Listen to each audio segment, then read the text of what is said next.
The Hargrave estate stands in ruins, its crumbling walls and rotted timbers long abandoned to ivy and silence. Yet within those decaying halls lies a secret more enduring than brick or stone, a Bible, untouched by fire or time, its pages filled with names that never belonged to the living. These names, children who left no graves, heirs who vanished without a trace, compose a lineage that defies reason, a genealogy of absence. For generations, the townsfolk of Ashford whispered about the Hargraves, at once revered and feared, their wealth masking rituals too dark to name. Midwives swore to attend births where no child drew breath. Gravediggers dug plots never filled, and still the Bible grew heavier with ink. When modern historian Eleanor Gray arrives to unravel the mystery, she finds not only the shadows of the past but her own name inscribed among them, as if the book had been waiting. This is the macabre history of the Hargraves, where remembrance is a curse and names never die. Sorry for the interruption. Where are you tuning in from? Drop it in the comments. The Hargrave estate had been empty for nearly 40 years when the historian first set foot inside. Vines had crawled across its brick face like veins. Windows were shattered, shutters hung by rusted hinges, and the once grand entryway was buried beneath leaves and silence. The air inside was heavy with the smell of rot and mildew, but beneath it all there lingered something older like smoke that had long since cooled but never quite dispersed. Dust clung to every surface, and the hallways seemed to stretch unnaturally, bending into shadows where the light dared not settle. It was in the library, a room lined with shelves that sagged under the weight of forgotten tomes, that the discovery was made.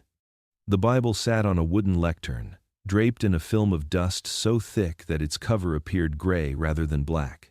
Its leather was cracked, its binding brittle, and when the historian brushed the cover with her sleeve, a faint cross embossed on the surface revealed itself, faded and nearly erased by time. It seemed to wait, as if the room had preserved it for this moment. When she opened it, the pages resisted, stiff and dry, but within lay something extraordinary. A genealogy sprawled across the early pages, written in looping script with careful precision. The ink had not faded much, and each name stood out starkly, accompanied by dates of birth that spanned decades, row upon row of Hargrave children, listed neatly, each born to Absalom Hargrave and his wife. Their names carried an almost biblical weight: Ezekiel, Dorcas, Malachi, Tabitha, Silas. An endless roll call of the faithful. But as the historian turned the pages, she noticed the absence. There were no death dates, no marriages recorded, no further notations. The names stood frozen, unmoored from time, as though each life had ended before it began. The sheer number unsettled her. 17 children in a single decade, another 9 in the next. Not one mentioned anywhere else in church registries, census records, or burial plots. She ran her finger over the names, the ink strangely raised, as if it had been pressed into the page rather than written upon it. The hand that inscribed them was the same throughout, steady and unwavering, as though no matter the span of years, the writer never aged, never faltered. The house creaked above her, a groan that echoed through the beams like a voice clearing its throat. She froze, the Bible open before her. The silence that followed pressed close, suffocating, as if the very walls leaned in to see what she had uncovered. It was then she realized, this was no simple family record. The Hargrave Bible was not a chronicle of lives lived, it was a ledger of names that did not exist. The more she studied the Hargrave Bible, the more the silence between its lines began to speak. Births were recorded with a meticulous hand, one after the other, filling pages with the names of sons and daughters. Each entry bore a date, each date nestled firmly within the span of a century that had long since passed. Yet what startled the historian was not the abundance, but the void that followed. There were no death records, no notations of marriages, baptisms, or confirmations. In a book meant to serve as both a family's history and its spiritual witness, the Hargrave's Bible told only half a story. She traced one named Silas Hargrave, born 1839, expecting to find the faint cross beside it that usually marked an early death. None appeared. She turned to the next. Tabitha Hargrave, born 1841. Again, nothing. It was as though every child had entered the world, yet none had left it. Even families with long lifespans marked loss upon their Bibles, inked grief into margins, sometimes with trembling hands. Here, there was nothing but a parade of beginnings, without endings. Driven by unease, she cross-checked the names with the church registers in the nearby town. The Hargraves were among the wealthiest families of their time, and their children should have been baptized, their arrivals announced from the pulpit, their graves tended in the churchyard. But the records offered no such corroboration. Not one Hargrave child from the Bible appeared in the baptismal rolls. Not one had a headstone in consecrated ground. The town cemetery told its own quiet tale. The Hargrave plot stretched wide, enclosed by an iron fence, the markers ornate and weathered. Names of patriarchs and matriarchs stood proudly etched in stone, their epitaphs declaring faith and prosperity. Yet among these monuments, no smaller stones appeared. No lamb-carved markers for infants, no simple crosses for children. The ground itself seemed to deny the Bible's claims. The historian walked the rows more than once, certain she must have overlooked something. The earth sloped gently, the grass thin and patchy, but nowhere did she find a grave belonging to Ezekiel, Dorcas, Malachi, or any of the other names inscribed so carefully on those yellowed pages. The silence of the cemetery felt heavier than the silence of the house, as though it were not simply absence, but erasure. Back at the estate she opened the Bible again, her hands trembling. The names stared back, ink dark and resolute, each one a phantom anchored to the page. If these children had not lived, then why were they written? And if they had, why had every trace of their deaths been swallowed whole? The Bible was not lying outright, it was speaking in riddles. And riddles, she realized, were often masks for darker truths. Absalom Hargrave entered the world already cloaked in expectation. Born to wealth and old Virginian blood, he grew into a man who commanded respect before he ever demanded it. Tall, broad-shouldered, his eyes the color of slate, he was a figure who dominated any room he stepped into. In the town square, his presence was marked by deference. Hats tipped, doors opened, voices softened when he passed. To the church, he was a devout benefactor who lined the offering plate with coin and kept the parish roof from collapsing in leaner years.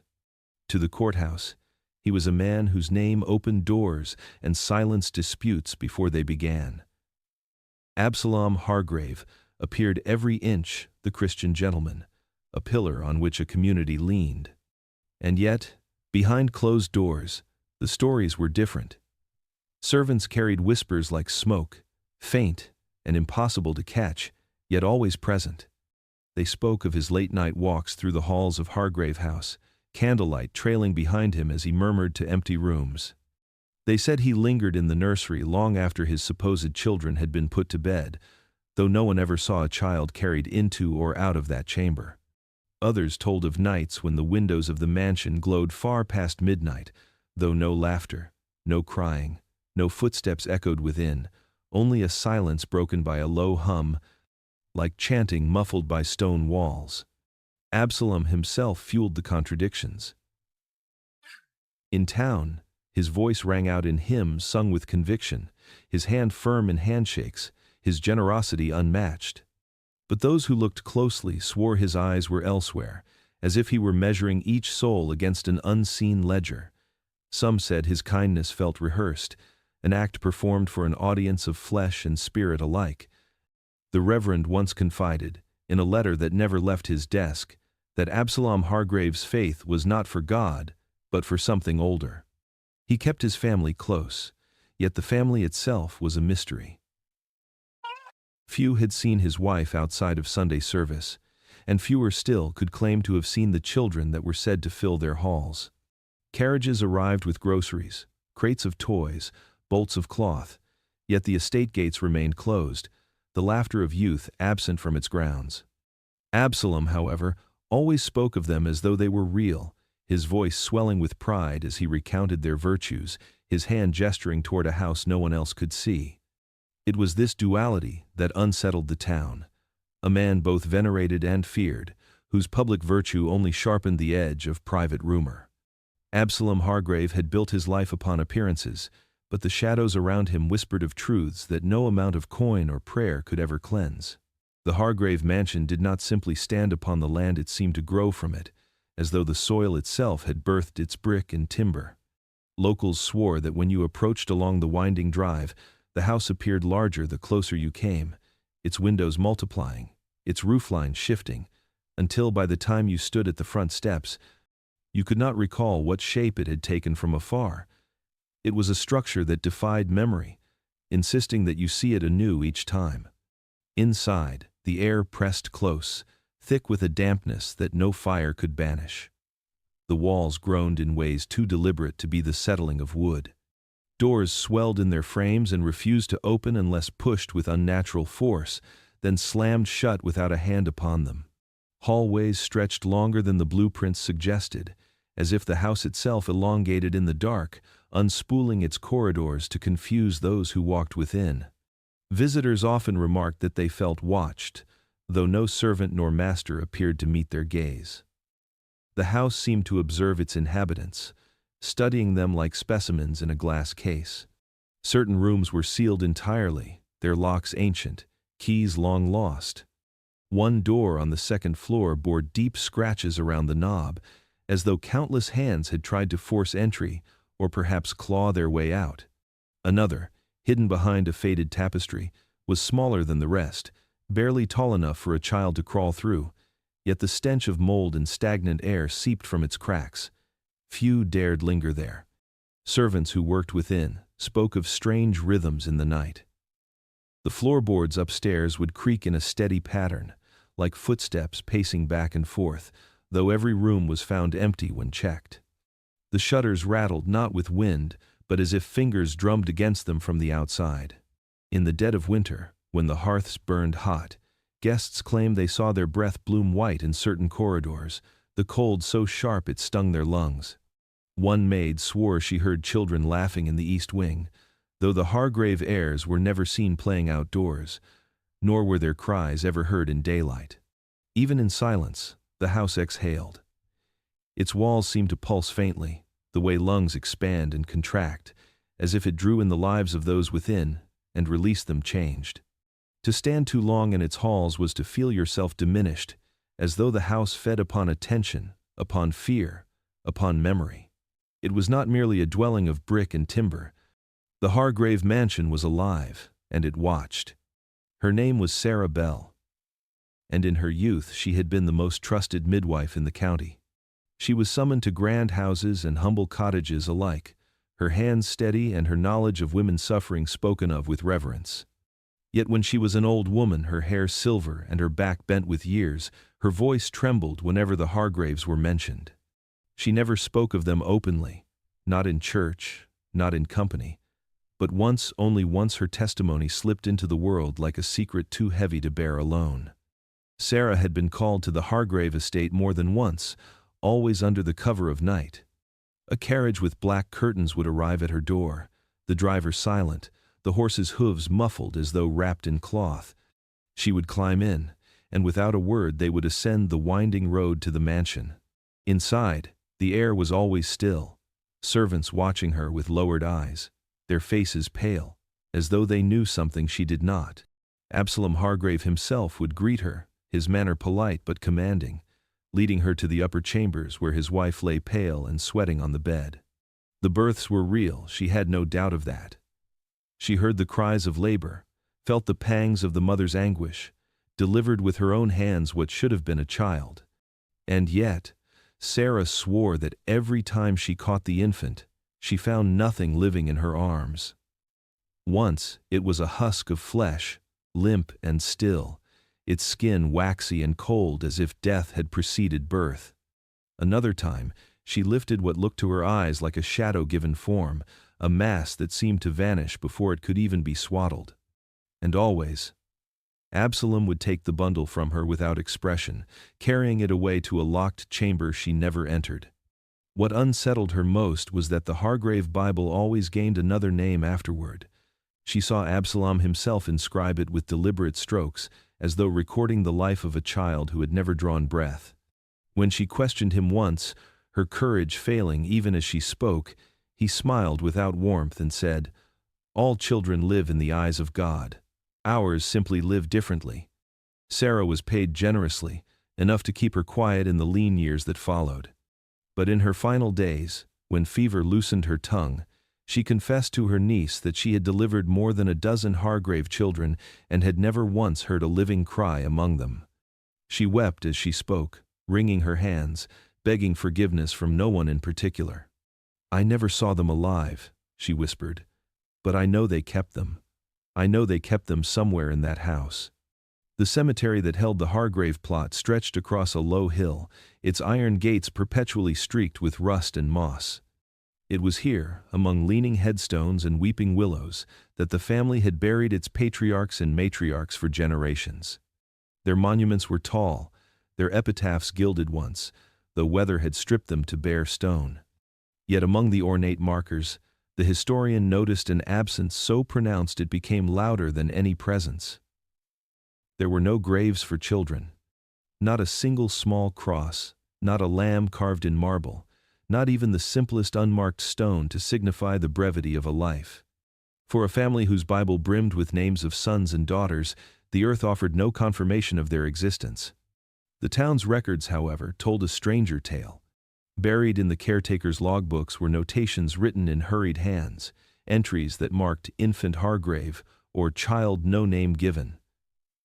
Dozens of them spanned the years, yet beside most was a peculiar note: "Grave prepared, not filled." The entries stopped abruptly after the turn of the century, as though someone had insisted such things no longer be written down. Stories from the oldest townsfolk deepened the mystery.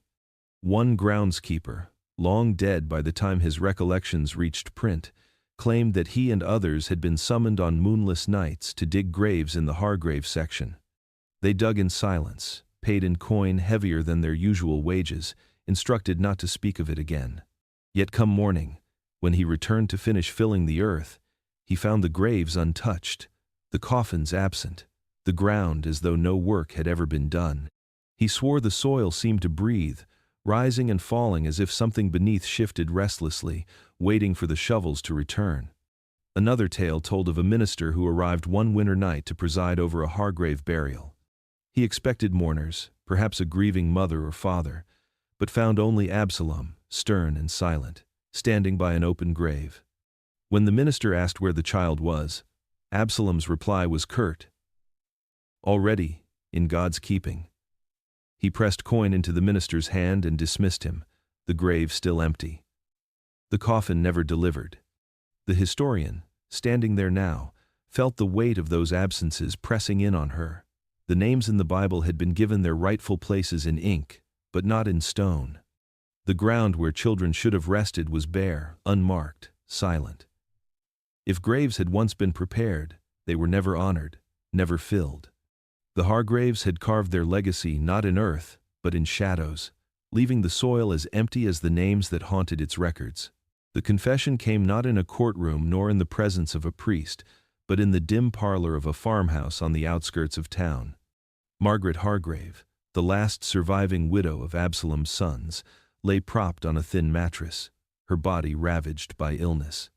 She had been silent for weeks, her voice little more than a rasp, until one fevered night she beckoned her niece close and demanded she bring pen, paper, and witness. The words that spilled from her trembling lips would stain the family's memory far more deeply than any rumor ever had. She spoke first of the Bible, that great leather-bound tome which outsiders believed to be a sacred record of the Hargrave line. To her, it was something far darker. "Those names," she whispered, her eyes wide as though seeing them even now, "were never the names of babes. They were not lives cut short. They were offerings." The word fell heavy in the room, curling in the air like smoke. Her niece, confused, asked her what she meant, but Margaret only shook her head, tears sliding down her sunken cheeks. "You do not understand. Absalom taught us. Every name written gave strength. Every entry was a pact." She described nights when the house itself seemed to hum, When Absalom gathered the family in the candlelit library, the Bible opened upon its lectern. One by one, he would speak a name aloud before inscribing it onto the page. The ink, she claimed, was not ink at all, but something drawn from a vial he kept hidden in his study, thick and dark, smelling faintly metallic. After each inscription, the candles would gutter, the air would tighten, and the house would sigh as though it had swallowed something invisible. Margaret swore she never saw a living child in that house. She heard cries at night, yes, but when she went to seek their source, she found only empty cradles and cold sheets. Yet still the Bible grew fat with names, generation upon generation that had no bodies, no graves. "We gave them," she confessed, clutching at her niece's wrist with surprising strength. "We gave them so that we might endure. The wealth, the land, the power, it was bought, not earned. And it was bought with them." Her breath rattled as she finished, her voice no stronger than a ghost's sigh. She begged her niece to burn the Bible, to end the record once and for all. But by the time the historian uncovered these words, Margaret was long gone. The Bible still intact, its pages still turning of their own accord whenever a draft passed through the library. The widow had carried her guilt to the grave, but her dying words left a scar deeper than silence. The Hargrave children had never been children at all. The town of Ashford wore its silence like a badge of survival. Nestled in the shadow of the Hargrave estate, its cobblestone streets and sagging storefronts owed much of their meager prosperity to the family whose name had become both blessing and curse. For decades, merchants received Hargrave patronage, laborers received Hargrave wages, and ministers received Hargrave tithes that kept their churches from collapse. Yet all of it came at a price not written in contracts or measured in coin, but in silence. The Hargraves did not demand loyalty, they purchased it, binding the town to them with threads of dependence that were impossible to untangle. Publicly, the people of Ashford praised Absalom Hargrave and his descendants, calling them benefactors, protectors, even saviors during lean winters when sacks of grain and barrels of flour appeared at the church steps under the family seal. But privately, over hushed drinks at the tavern, or whispered exchanges at the market, there lingered a darker acknowledgement. The Hargraves dealt in things not spoken aloud. Everyone had heard the phantom cries from the mansion on windless nights. Everyone knew of the graves dug and left empty. Yet no one dared record it, no one dared accuse. A single word spoken too boldly could see one's debts called in, one's business ruined, one's very livelihood wither overnight. Court records from the period show an almost comical deference. When questioned about missing children or inexplicable disappearances, townsfolk swore under oath that they had seen nothing, knew nothing. A midwife testified once that she had been summoned to deliver a child at the estate, but when pressed by the magistrate, she recanted, claiming illness had clouded her memory. A sexton admitted he had dug graves at the Hargrave plot, but in court he insisted his recollection had been mistaken. The pattern was clear. Truth in whispers, silence in daylight. It was not simply fear that held the town in thrall, it was complicity. Their schoolhouse was roofed with Hargrave timber, their children clothed in Hargrave-donated wool. They ate bread kneaded from Hargrave grain. To denounce the family would have been to sever their own survival. And so they lied, they looked away, they swallowed their doubts and their shame. In this manner, Ashford became not merely a bystander but an accomplice, its silence layered upon silence until it formed a wall higher than the mansion's gates. Years later, when the historian pieced together the fragments, she noted how even the archives themselves bore the weight of that complicity. Birth ledgers were altered, witness statements struck through, parish records missing entire pages. It was as though the town had agreed to scrub itself clean of the Hargrave shadows, even as those shadows continued to stretch over every cobblestone. Ashford had been bought, not with gold alone, but with a pact of silence, and silence, once paid for, proved more enduring than memory itself. The nursery was found by accident, decades after the Hargrave estate had fallen into ruin. A carpenter, hired to repair the sagging roof beams, discovered a locked door on the third floor that no blueprint had ever marked.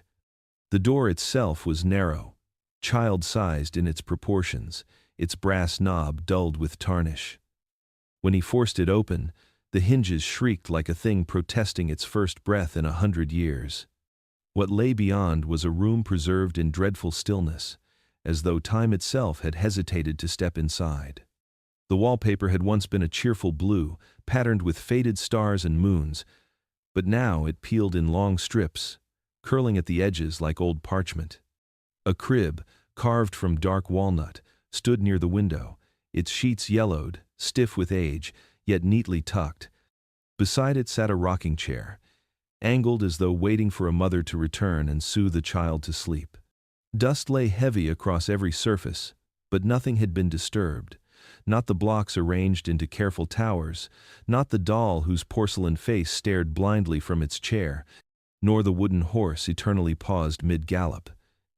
It was as if the room had been prepared for children who never came, or worse, who never left. The strangest detail was the air. Though the house reeked of mildew and rot in every other corner, the nursery carried a faint sweetness. Like dried lavender, it clung stubbornly, resisting the passage of time, as though refreshed by invisible hands. Visitors who stepped across the threshold claimed the room felt charged, the silence not emptiness but watchfulness. Some swore they heard faint creaks from the rocking chair when no one sat in it, or the rattle of blocks falling just as their eyes drifted away. The historian noted the toys most of all. They were not scattered in the way children leave them, but carefully arranged, almost ceremonially. A toy drum sat at the foot of the crib with sticks crossed upon its skin. A set of tin soldiers stood in flawless ranks on the shelf, their bayonets glinting faintly in the low light. Even the doll bore an unsettling placement, turned so its glass eyes faced the door, as if waiting to greet whoever entered. The nursery door was locked again after its discovery, as if those who found it feared what might stir if the space was left open. The family Bible had recorded name after name of children, but here was a room meant to house them, a shrine more than a playroom, its silence thick with implication. And though no child had ever been seen within its walls, every object inside carried the weight of an invisible presence, as though the room itself remembered what the world had chosen to forget. Eleanor Gray had built her career in the silence between records. A genealogist by training, she was accustomed to filling the gaps in family trees, tracing forgotten lineages through brittle paper and ink faded to shadows. But when the Hargrave Bible first came into her possession, she felt something shift, an unease, unlike any puzzle she had ever confronted. At first, it was professional curiosity. The names were written in impeccable calligraphy, spanning more than a century, with dates so precise they suggested careful documentation. Yet beyond the Bible's pages, there was nothing. No baptisms, no burials, no marriage licenses, no census entries. It was as though the children had been conjured only to be forgotten, their lives confined to a single ink stroke. Eleanor told herself she had seen stranger anomalies. Families sometimes invented children to legitimize inheritances, to explain sudden property transfers, or to disguise illegitimacy. But the deeper she searched, the more the pattern defied reason. There were too many names, too many birth dates spread evenly across decades, too many absences where the world should have left a trace. She began to feel as though the Bible were less a ledger of life and more a spellbook, each name an incantation whispered into permanence. Her obsession grew quiet and relentless. She traveled to Ashford, the town that had lived beneath the Hargrave shadow, and combed through its archives. She found the expected voids, pages torn neatly from baptismal records, grave plots noted but never filled, census columns left blank where a child's name should have appeared. The omissions were not random, they were intentional, carefully excised as though someone had gone to great lengths to ensure the children would never be acknowledged by history. Locals still alive in Ashford regarded her questions with unease. Shopkeepers grew stiff, librarians turned curt. Even the minister's eyes clouded when she mentioned the family. Some warned her, kindly but firmly, to let the matter rest. One elderly woman, her hands trembling with age, whispered to Eleanor in the churchyard that the Bible was not a record, but a binding. When Eleanor pressed for clarity, the woman only shook her head, muttering, "Names have weight. You'll learn soon enough." Eleanor returned each night to her rented room with notebooks full of contradictions and margins scribbled with questions.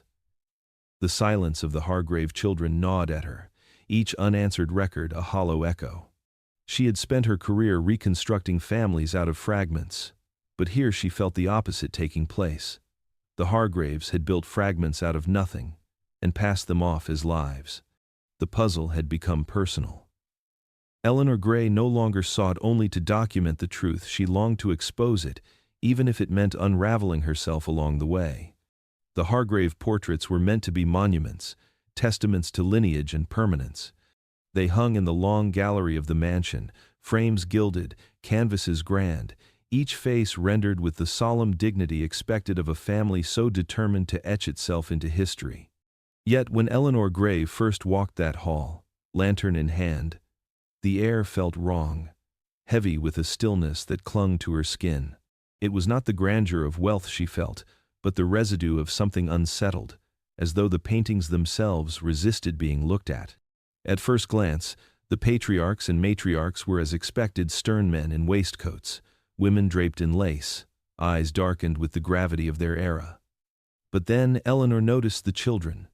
In portrait after portrait, the adults were finished in meticulous detail, every fold of cloth, every strand of hair precisely rendered. The children, however, were different. Some were blurred, their features softened until they seemed more suggestion than form, outlines where faces should be. Others were half-painted, a torso emerging from shadow without a head, or a child's hand clutching nothing, the body attached to no one. Most disturbing were those violently altered. Faces scratched with a palette knife, eyes smeared into darkness, mouths scrubbed away until the canvas beneath showed raw and torn. One portrait in particular refused to leave her mind. A family grouping from 1847 depicted Absalom himself seated at the center, his wife beside him, their posture rigid, commanding. At their feet, 3 children knelt. The eldest boy was complete, though his expression seemed oddly vacant, as though painted from memory rather than life. The second child was a blur, the shape of a dress visible but the face an indistinct cloud. The third was worst of all. Only the faintest outline of a small body remained, but the space where the child's head should have been was slashed through, as if someone had attacked the painting in a fit of fury or desperation. Eleanor studied the brushwork under lamplight and found something chilling. In several of the portraits, beneath the layers of paint, faint underdrawings hinted at children who had once been fully rendered before being obscured. As though the artist had painted them, then been instructed to erase them, not by omission but by distortion. The effect was not absence, but a haunting presence of erasure, the ghosts of children trapped beneath pigment. She lingered too long before one canvas, her lantern flickering against the lacquered surface, and for a moment she swore the blurred faces shifted, trying to emerge. She stepped back, breath caught in her throat, heart pounding. The silence of the gallery pressed in, thick and suffocating, as though the children in paint were watching her as intently as she watched them. The Bible had listed names without bodies. Here, in the portraits, the bodies were present, but the faces refused to exist. The Hargraves had immortalized themselves in oil and canvas, but the children remained unfinished, unclaimed. Their absence was deliberate, an act of violence masquerading as art. Eleanor understood then that the family had not merely hidden the children from history, they had attempted to erase them even from memory, leaving behind only faces that would never fully appear. The whispers about Absalom Hargrave did not end at his wealth or his tyranny over Ashford. In taverns after too much drink, and in confessions murmured by trembling lips, there were rumors of gatherings that took place when the moon hung thin and pale, rituals carried out in the deepest chambers of the estate. These were no ordinary family devotions, but ceremonies belonging to a society whose membership was as elusive as it was feared. They called themselves, according to fragments Eleanor uncovered, the Covenant of Lineage. To the untrained eye, the name sounded benign, an organization of men intent on preserving family honor. But in the shadows, it carried a different meaning. They were not preserving life but manufacturing power from its semblance. The Bible, Eleanor began to understand, was not a genealogical record at all. It was a tool. Each name inked upon its pages was said to tether the Hargraves to an invisible reservoir of influence. The children listed were not flesh and blood, but symbolic offerings, each inscription acting as a promise to forces outside human understanding. To inscribe a name was to call a presence, to weave a thread into an unseen lineage that granted wealth, resilience, and dominion over others. Accounts were scarce, but fragments surfaced in journals and half-burnt letters. A mason who worked at the estate swore he had been brought to a gathering where robed figures stood in a circle, reciting names aloud from the Bible, in tones that were neither prayer nor chant. He described symbols carved into the stone floor, lines of salt and ash forming spirals, candles burning with flames that sputtered green at their edges. At the center, Absalom held the Bible open, reading each name as though summoning someone who was not truly there. When the mason asked who the children were, he was silenced with coin and a threat that his own name might be added if his tongue wagged further. Eleanor pored over genealogical charts of neighboring families, noting curious connections. Alliances that blossomed suddenly, inheritances that expanded the Hargrave domain without dispute. She wondered whether some of the names inscribed in the Bible were not wholly invented, but stolen, borrowed from infants who had died in their cradles, from children in distant counties whose families would never know they had been written into another's book. In this way, Absalom's lineage grew vast, not through birth but through ritual claim. The most chilling rumor was that the society believed in a reckoning, that when the ledger was full, the names would cease to be shadows and instead demand flesh. The offerings, whispered the widow in Eleanor's notes, were not gifts, but debts. And debts, even those owed in silence, were always collected. The Bible had already unsettled Eleanor with its impossible names, but it was not until she discovered what was hidden within its binding that she understood the depth of the Hargrave obsession. The volume was monstrously heavy, its leather cracked, its pages swollen from years of damp air. One evening, as she examined the spine, her fingers brushed against an uneven seam. The stitching was clumsy, unlike the precision elsewhere. With care, she pressed the edge of her blade into the seam and worked it loose. From between the hollowed boards of the cover, a second book slid free, thin, bound in rough calfskin, its edges stained as though it had drunk something darker than ink. This was the blood ledger. Unlike the Bible's elegant inscriptions, the ledger was crude, hurried. Names appeared here as well, but not as genealogies. Each entry was followed by a mark symbol scratched in jagged hand, circles intersected by lines, crude diagrams that seemed neither wholly Christian nor entirely pagan. Some entries bore dates, others single words: harvest, moon waning, debt collected. Most disturbing were the stains. Dried and brown, they speckled the margins, smeared across certain names as though they had been sealed not with ink but with blood. Eleanor studied the entries with mounting dread. For every name written in the Bible, there was a corresponding entry here, paired with one of the symbols. It was as though the Bible recorded the illusion of children while the ledger recorded the true cost of their creation. She found notations that chilled her: Anna offering made, sustenance granted. Thomas denied, name stricken. In one place, a name appeared in the Bible but was crossed violently in the ledger, the margin blackened as though scorched. The further she read, the stranger the symbols became. Some resembled runes, others crude depictions of eyes, mouths, or hands. One series of entries bore only spirals, drawn again and again beside names that never appeared in any parish record. It was as if the ledger itself served as a bridge between the physical and the unseen, tallying debts in a language meant not for men, but for whatever force the Hargraves served. As she traced the lines with her fingertips, Eleanor felt a faint tremor, almost like a pulse beneath the skin of the page. She withdrew her hand quickly, her breath uneven. It was only paper, she told herself, only ink and old stains. Yet she could not escape the impression that the ledger was still active, still keeping score, its columns waiting to be filled. She returned it to its hiding place inside the Bible, but she did not sleep that night. The children in the Bible were shadows, yes, but in the ledger, they became something else entirely, transactions in a bargain that had never ended.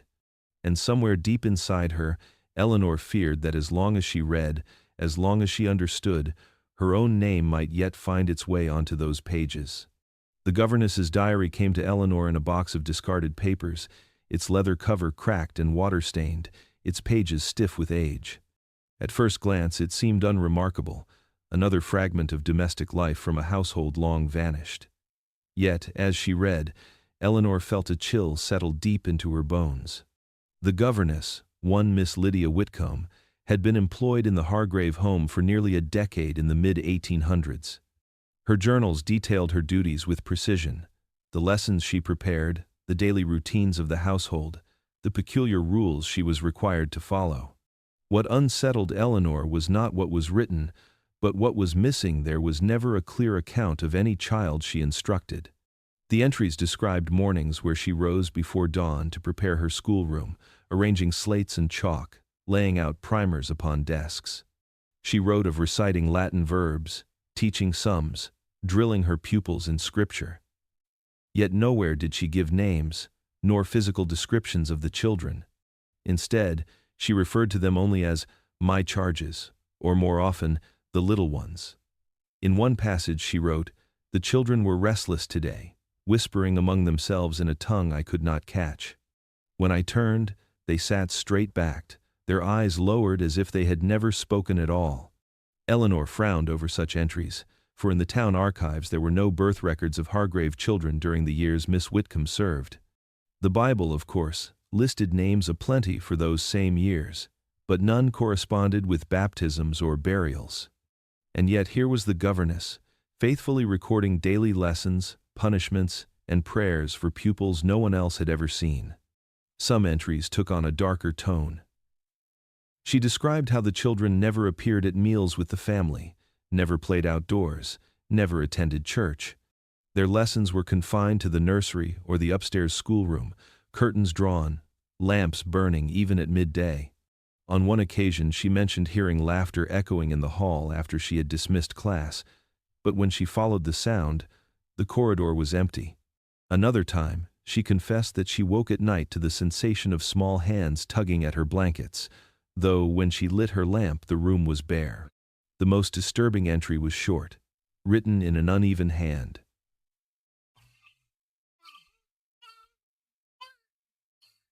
I do not know if I teach them, or if they teach me. They know things children should not know. When I ask questions, they answer in unison, as if sharing one voice. I fear I am only a guest in their world, not they in mine. Eleanor closed the diary with shaking fingers.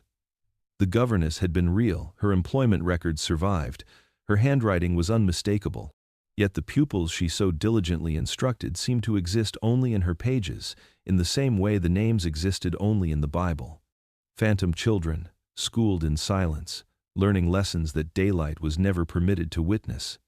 The diary was not merely a record, it was a testimony of a woman unraveling, teaching shadows that sat where no one should have been. The well stood at the farthest edge of the Hargrave estate, beyond the orchards that had long ago rotted into thorny brambles. It was not marked on the maps Eleanor had studied, and for good reason it was meant to be forgotten. Overgrown ivy clung to its crumbling stone lip, and a heavy cap of black iron had been bolted down, the seal rusted but unbroken. The locals called it the Black Well, though few could remember when the name first took root. Its presence carried a weight that was more than physical, a hush that fell even among the trees, as if the woods themselves leaned away from it.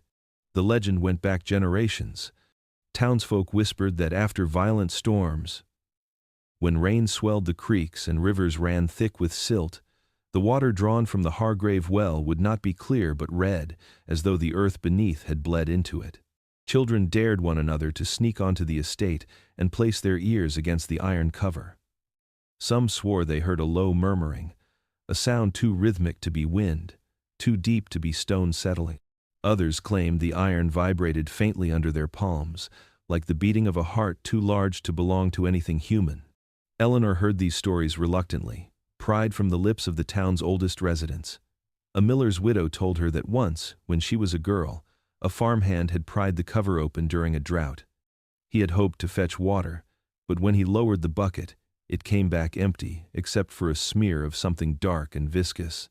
By the following week, the man had vanished, his possessions left behind, his bed unslept in. His name appeared nowhere in the records afterward, as though he had been swallowed whole. The Hargraves themselves seemed to acknowledge the well only in their silences. No servant spoke of drawing water from it. The estate maintained cisterns and pumps even in years when wells sustained every other household in Ashford. In one fragment of correspondence Eleanor uncovered, Absalom wrote to a business partner, "The well remains closed. Its purpose was never to quench thirst." That single sentence gnawed at her, its casual cruelty more damning than a confession.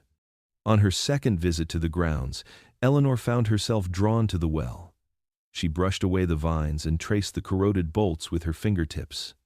The iron was cold, colder than the surrounding air, and damp despite the afternoon Sunday. She leaned close and thought, for the briefest instant, that she heard something shift deep within an echo that was not quite water, not quite stone. Her breath clouded before her, though the day was warm. She stumbled back, her rational mind warring with a dread she could not name. What unsettled her most was not the legends, but the way they aligned with the ledger she had discovered. Several entries bore symbols resembling concentric circles, with notations of storms and offerings beside them. One line in particular froze her. "The well is appeased, names received." The connection between the children written in the Bible and the well sealed in stone was not yet clear, but the implication loomed. Perhaps the water had turned red not from silt, but from something given to it, something that demanded return. The black well remained sealed, and Eleanor did not yet dare to tamper with its bolts. Still, as she turned away, she felt the heavy certainty that the Hargraves had used it not as a source of sustenance, but as a vessel of debt. Its depths were silent now, but silence could be more dangerous than any roar. Storms would come again, and when they did, the well might remember. The fire began, as most calamities do, with little warning. A dry summer had turned the Hargrave estate into a tinderbox, its once grand halls filled with brittle beams and faded curtains eager for a spark. That spark, according to local rumor, came from a lamp overturned in the library one sleepless August night. The flames spread quickly, climbing velvet drapes like eager hands, consuming rugs, papers, portraits, and the trappings of old wealth. Witnesses from the town gathered along the property's borders, watching the orange glow swell against the night sky. Some swore they heard voices in the roar of the blaze, shrill and keening, though whether those were the cries of servants or something else entirely no one could say. The destruction should have been total. The house was built of timber beneath its proud facade of brick, and the fire ran rampant. Roofs caved, windows shattered in blasts of sparks, and the orchard beyond smoldered until dawn. Yet when the smoke finally cleared and the townsfolk dared to creep closer, they found an impossibility. The nursery and the Bible had survived. The upstairs nursery, sealed behind its locked door, remained intact, its wallpaper faded but unscathed, the toys untouched by flame. Dust still blanketed the rocking horse, and the small beds remained neatly made, as though awaiting occupants who had never arrived. Even stranger was the Bible. The flames had gutted the library where it rested, turning shelves to ash and leaving blackened beams overhead. But there on the table, atop the scorched wood, the Hargrave family Bible lay without even a singe mark. Its gilt edges gleamed unblemished, its pages crisp and white as though freshly bound. Fire had licked the very air around it, yet the book seemed immune. Several onlookers fell to their knees, muttering prayers. Others turned away, unwilling to linger near a relic that so clearly defied the natural order. The Hargraves rebuilt portions of their estate in the years that followed, but never fully. Sections remained blackened husks, reminders of a ruin that resisted erasure. The nursery was left untouched, its door locked again, though everyone knew by then what waited inside. The Bible was returned to its place of honor, more revered than ever before, its power now cemented in local lore. For if the fire could not claim it, then surely it was no mere book. Eleanor Gray, reading accounts of the fire a century later, struggled to believe the consistency of the reports. Too many independent sources described the same thing: the survival of the nursery and the Bible. She examined the book herself under sterile electric light and found no sign of fire damage, no brittle pages, no odor of smoke, no warped leather binding. She compared it to other volumes salvaged from the estate, all of which bore the scars of flame. The Bible alone was pristine, as though preserved by unseen hands. It was then that she recalled an old testimony from a dying Hargrave widow. "They are not children, but offerings." If the names were offerings, then perhaps the Bible itself was their altar, a vessel of permanence that no earthly force could destroy. The fire, in that light, was not an accident, but a test, a trial of purification that the book had passed with eerie perfection. The thought troubled Eleanor more deeply than she wished to admit. Fire was nature's final judge, the great equalizer that reduced all things to ash. But here, on the Hargrave estate, even fire had failed. What force could shield a book from flames that consumed a mansion? What power had chosen to preserve the nursery, a room belonging to children who never existed? The questions swirled like smoke, refusing to dissipate. For the townspeople who remembered that night, the fire became less a tragedy than a revelation. They spoke of it in hushed voices, always circling back to the same conclusion: some things cannot be destroyed because they were never meant to be. The year was 1923, and the last true heir of the Hargrave line was Thomas, a young man of 26, whose reputation in Ashford balanced uneasily between charm and cruelty. He had inherited the estate's remnants after the deaths of his father and uncles. And though much of the wealth had dwindled, the Hargrave name still commanded a peculiar reverence. Thomas carried himself as though invincible, parading through town with polished boots and an easy grin, though behind him whispers always followed. He was known to drink too heavily, to gamble recklessly, and to vanish for days at a time within the decaying halls of the family house. And then, one autumn evening, he vanished for good. The accounts vary on the exact circumstances. Some claimed he had been last seen leaving the tavern at the edge of town, his laughter trailing behind him as he mounted his horse. Others swore they saw a lantern bobbing in the fields beyond the estate, moving steadily toward the old orchard where the black well lay sealed. What all agree upon, however, is that Thomas Hargrave never returned. His bed was untouched, his clothes still hung neatly in the armoire, and his horse was found grazing untethered by the gate the next morning. A man so flamboyant, so rooted in the performance of living, had slipped away without a trace. What made the disappearance all the more chilling was the Bible. When relatives rifled through the house in search of clues, they discovered the great tome resting on its stand in the ruined library, open to a page that none recalled having seen before. There, written in neat, deliberate ink, was the name Thomas Absalom Hargrave. The lettering was fresh, the stroke still glistening as though the pen had been lifted only moments earlier.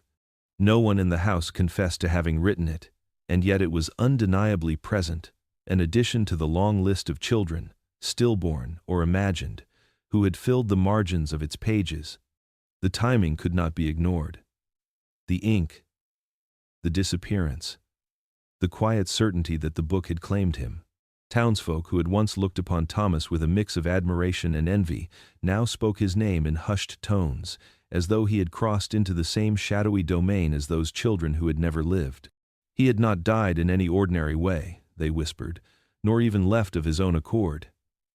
He had been taken. Authorities investigated, but the matter was quickly abandoned. There was no body, no evidence of crime, and the Hargrave family had long held sway over the sheriff's office. Officially, Thomas Hargrave was declared missing, presumed dead. But the Bible told a different story, one more binding than any court's declaration. His name was written, and in the Hargrave legacy, written names did not fade. Eleanor Gray found the page during her own study a century later, her hand trembling as she traced the ink. It was different from the older entries, darker, cleaner, unblemished by age. Unlike the faded scrawl of the 19th century, this inscription seemed almost alive, as though it breathed faintly beneath her touch. What unsettled her most was the addition of a symbol beside the name. A crescent-shaped mark. The same she had seen etched into the ledger of sacrifices. The vanishing heir, as townsfolk began to call Thomas in retrospect, was not remembered for what he had done in life, but for how completely he had ceased to exist. He left behind no descendants, no legacy, only a name inked into a book that could not burn, bound within the family's macabre chronicle. For Eleanor, his disappearance was not an end but a confirmation that the Bible was not a record of lives at all, but of debts. And Thomas, like those before him, had been payment. The Hargrave estate had long since fallen to ruin by the middle of the 20th century. Roofs caved in, ivy devoured the brick, and the once ornate gates sagged with rust. Yet the influence of the Hargraves never truly died. Their presence lingered like smoke in the valley, not just in stories told by grandparents at firelight, but in experiences whispered about in secrecy, experiences the townsfolk were reluctant to admit even to themselves. These were not hauntings in the ordinary sense, no rattling chains, no pale figures at the window. Instead, what endured was subtler, and perhaps more unsettling: the echo of names. It began quietly. Families distantly tied to the Hargraves merchants who had once supplied them, neighbors whose lands abutted theirs, even servants' descendants reported waking in the dead of night to a sound at the edge of hearing. At first, they believed it to be dreams lingering after sleep, the strange mutterings of the half-conscious mind. But when they listened closely, when they pressed themselves still against their mattresses with the covers pulled tight, they realized what they heard were names. Clear, deliberate, and spoken in a tone that was neither kind nor cruel but heavy with inevitability. The names were always different. Sometimes they belonged to distant cousins or long-dead great-grandparents, sometimes to people the hearer did not recognize at all. But on occasion, a name would surface that cut to the quick: a child sleeping in the next room, a husband working the fields, a mother quietly knitting by the fire. Always. The name was spoken once, no more, as though it had been called from a list. One farmer, James Lockley, told a priest in confidence that his wife had woken one stormy night in 1948 with tears streaming down her face. She swore she heard a voice at the foot of their bed, low and cold, speak the name of their infant daughter. The next morning the child was found feverish, her body racked with chills that no doctor could explain. She survived, but the experience carved a wound in the household. They never spoke of it publicly, yet in town the story leaked, passed from ear to ear with nervous glances. Patterns began to emerge. The names heard were often those found scratched in the Hargrave Bible, though the families who heard them had no access to the book. Eleanor Gray would later discover this uncanny correspondence while poring over oral histories, cross-referencing whispered recollections with the handwritten entries she had transcribed. The correlation was unmistakable. The Bible's impossible genealogy was not merely a record, it was alive, resounding through generations like a bell struck long ago that still reverberated. For those bound by even the faintest tie to the Hargraves, the whispers became part of life, a secret inheritance. Some treated it as a curse, others as a warning. A few, disturbingly, began to regard it as a privilege. A woman named Clara Jennings, a great-granddaughter of a Hargrave governess, admitted in a journal that when she heard the names, she would light a candle and speak them back aloud. She believed the voices had chosen her as an intermediary, a bridge between the living and the written dead. Her descendants would later claim she lived longer than any of her kin, though she grew blind in her final decade and insisted shadows stood always at her bedside.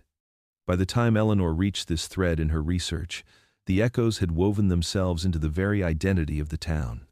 People denied them by day, laughed them off in crowded rooms, but in the silence of night when the wind stirred, many lay awake listening, waiting, dreading.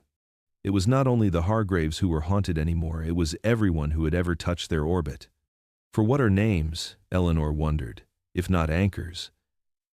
And what becomes of a community when its anchors are tied not to life, but to something older, darker, and endlessly patient? The discovery of the chamber came not by design, but by accident. Eleanor Gray had grown accustomed to the groans of the Hargrave estate, to the way its timbers shifted like a ship at sea, and its corridors seemed to contract and expand as though the house itself were breathing. On one rain-heavy afternoon, she followed a draught of cool air along the upper corridor, where the wallpaper sagged with damp and plaster flaked in pale curls onto the floor. There, at the end of a narrow hall, she noticed a seam, a faint vertical line in the wall that did not match the symmetry of the architecture. With careful pressure, she pressed her hand against the line. The panel gave slightly, a sound like a sigh escaping from behind it. It took her nearly an hour of probing and levering before the hidden latch clicked and the wall swung inward on stiff, groaning hinges. Dust billowed out, choking and dry, carrying with it the stale odor of disuse. Beyond the threshold, her lantern revealed what should not have been there: a classroom. It was not a room of grandeur, but of purpose. Rows of small wooden chairs, no more than 24, faced a blackboard mounted against the far wall. The chairs were arranged with precision, each aligned as though awaiting students who had merely stepped away for a moment. A lectern stood at the front, its surface gouged by years of chalk and ink. Against the wall were shelves stacked with primers, arithmetic texts, and slates, all untouched by the fire that had consumed much of the house decades before. The dust lay thick, but beneath it the objects were intact, preserved as though sealed away deliberately. Eleanor's eyes lingered on the chalkboard. Faint traces of writing still clung to its surface, ghostly words that resisted erasure. She leaned closer, her lantern light falling across crooked letters that spelled out fragments of names. Some she recognized instantly from the Bible: Elias, Mercy, Jonah, Lydia. Others were unfamiliar, yet they carried the same rhythm, the same strange cadence as those impossible entries. They were written over and over again, some in shaky childish scrawl, others in a firmer adult hand, as if rehearsed in chorus. The air in the chamber felt wrong, too still, too thick, as though the walls themselves held their breath. Eleanor lowered herself into one of the tiny chairs, her knees rising awkwardly. She tried to imagine the room filled, children with bowed heads, whispering lessons to themselves, the governess overseeing from the lectern. But the image faltered, for there were no children. There had never been any children. The room had been prepared for students who did not exist, who had never drawn breath, yet whose names filled the air like a residue. One of the primers caught her attention. She brushed away the dust and opened it, expecting nothing more than faded ink and brittle pages. But instead she found inscriptions covering the margins. Names again, written again and again, as if copied endlessly by invisible hands. The handwriting varied, some neat, some jagged, some written backward as though seen in a mirror. She shut the book quickly, her pulse quickening. In that moment she understood why the chamber had been hidden. It was not simply storage, nor a space forgotten by time. It was a sanctum of practice, a theater of make-believe that the Hargraves had carried to the edge of obsession. Here, phantom children had been given lessons.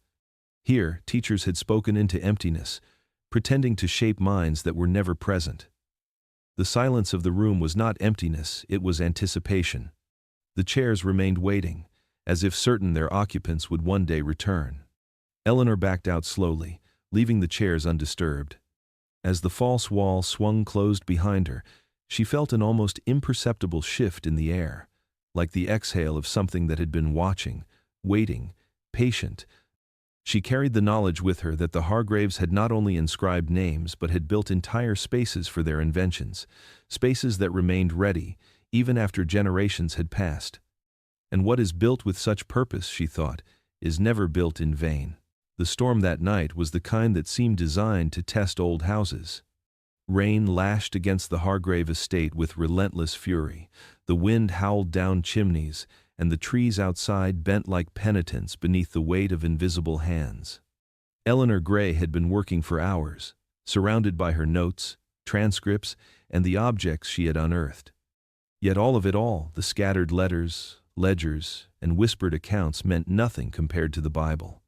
It sat before her on the scarred oak table, its cover gleaming faintly in the flickering lamplight, impossibly untouched by age or flame.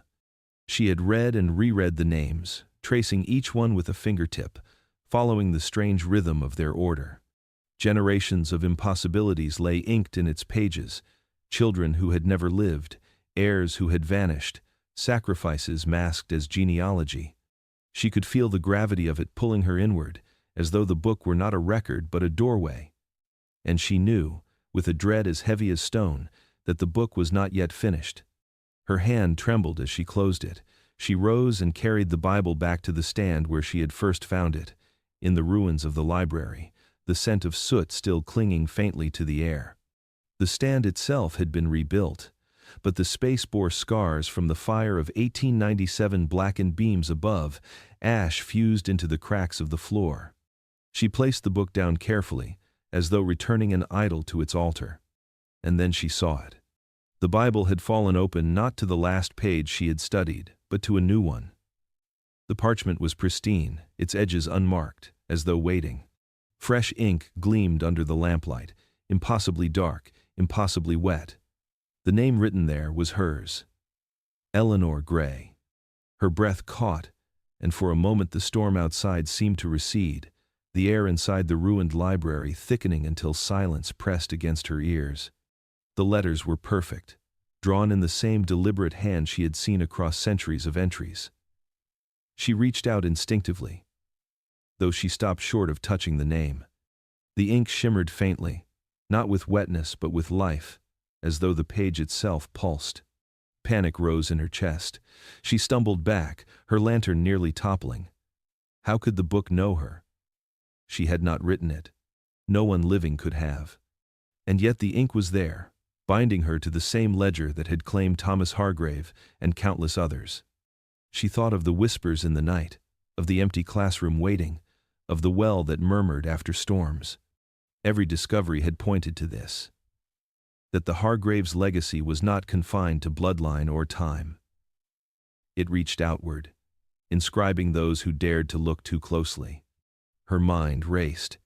She could burn it, she thought, though she already knew flames would not touch it. She could bury it, though she feared the ground would spit it back out. The Bible was not meant to be destroyed. It endured, it absorbed, it remembered. And now it remembered her. A sound rose then, soft but unmistakable. A whisper, low and rhythmic, curling through the empty halls. At first it was indistinct, like wind through a broken window. But as it grew nearer, Eleanor recognized it. Her name. Spoken once, spoken again. Not cruel, not kind. Simply inevitable. The lantern flickered, and in its failing light the shadows lengthened across the walls, filling the corners of the ruined library until they seemed to lean in, closer and closer. Eleanor's pulse hammered in her ears. She backed away. Though the name followed her, spoken with a patience that could wait forever. Outside, the storm broke in violent thunder. Inside, the Bible lay open, its ink glistening, the page no longer waiting. Eleanor Gray had become the final entry.